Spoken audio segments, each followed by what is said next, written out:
The attacking infantry advances steadily, their elephants already having broken the defensive line. The king tries to retreat, but enemy cavalry flanks him from the rear. Escape is impossible. But this isn't a real war, nor is it just a game. Over the roughly 1.5 millennia of its existence, chess has been known as a tool of military strategy, a metaphor for human affairs, and a benchmark of genius. While our earliest records of chess are in the 7th century, legend tells that the game's origins lie a century earlier. Supposedly, when the youngest prince of the Gupta Empire was killed in battle, his brother devised a way of representing the scene to their grieving mother. Set on the 8x8 Ashtapada board used for other popular pastimes, a new game emerged with 2 key features: different rules for moving different types of pieces, and a single king piece whose fate determined the outcome.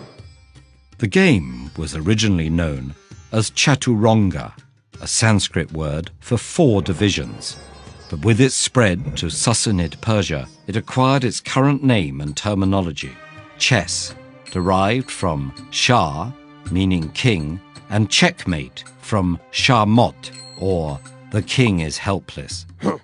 After the 7th century Islamic conquest of Persia, chess was introduced to the Arab world. Transcending its role as a tactical simulation, it eventually became a rich source of poetic imagery. Diplomats and courtiers used chess terms to describe political power. Ruling caliphs became avid players themselves, and historian al-Masudi considered the game a testament to human free will compared to games of chance. Medieval trade along the Silk Road carried the game to East and Southeast Asia, where many local variants developed. In China, chess pieces were placed at intersections of board squares rather than inside them, as in the native strategy game Go. The reign of Mongol leader Tamerlane saw an 11x10 board with safe squares called citadels, and in Japanese shogi, captured pieces could be used by the opposing player. But it was in Europe that chess began to take on its modern form. By 1000 AD, the game had become part of courtly education.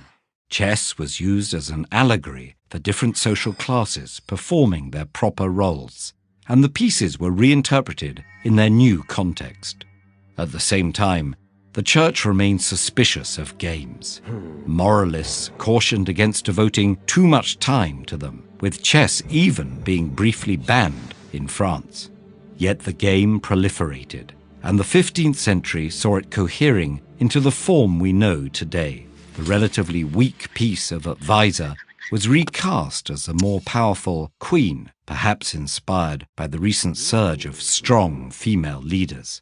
This change accelerated the game's pace, and as other rules were popularized, treatises analyzing common openings and endgames appeared. Chess theory was born.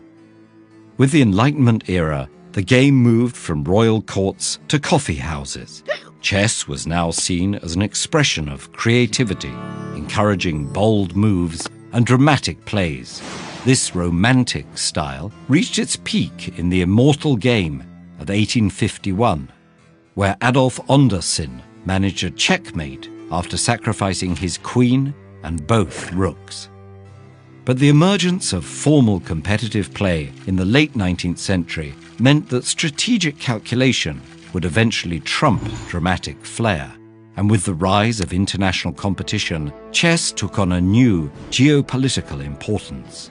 During the Cold War, the Soviet Union devoted great resources to cultivating chess talent, dominating the championships for the rest of the century.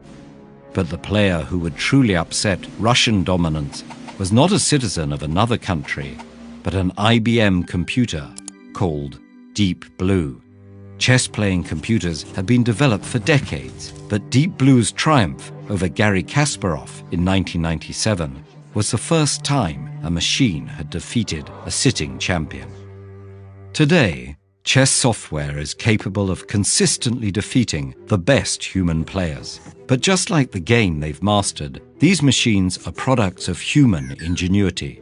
And perhaps that same ingenuity will guide us out of this apparent checkmate.